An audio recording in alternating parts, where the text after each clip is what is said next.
creator of the Clutter Diet book and online program, and today we're going to talk about how you may be sabotaging yourself with your organizing efforts all day long without even realizing it.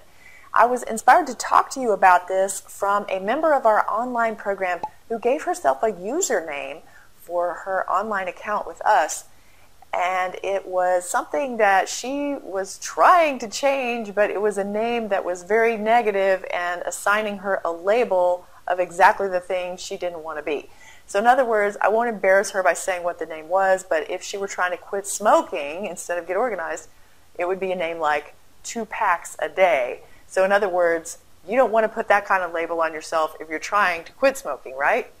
So this happens all the time. I hear this when people are talking to me. They say things like, I will never get organized. I'm just not an organized person.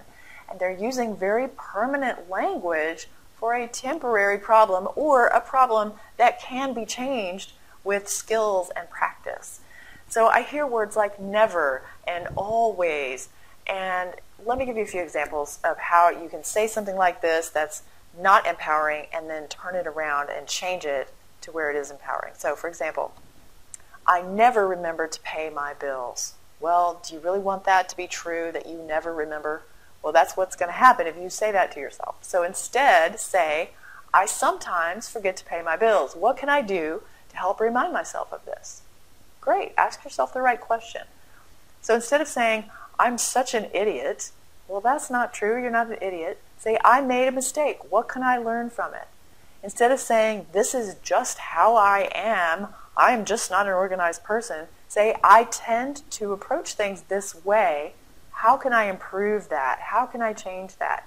Again, asking yourself the right questions and framing all of your statements in a way that allows yourself to change and grow instead of assigning permanent, ugly labels to yourself.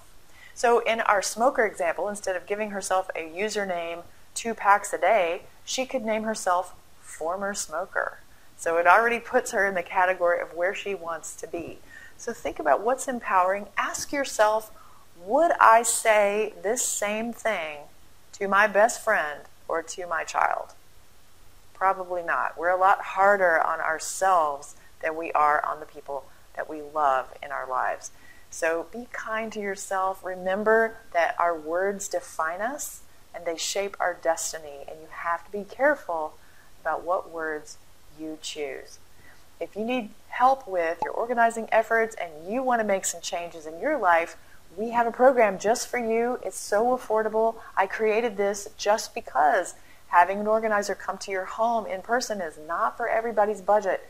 So you can sign up for about the price of a pizza and have unlimited access to our team of organizers 7 days a week, where you can write to us all you want, show us pictures of what's going on, and we can help you reframe these things in your head and make these changes. You can check us out at clutterdiet.com/learn-more.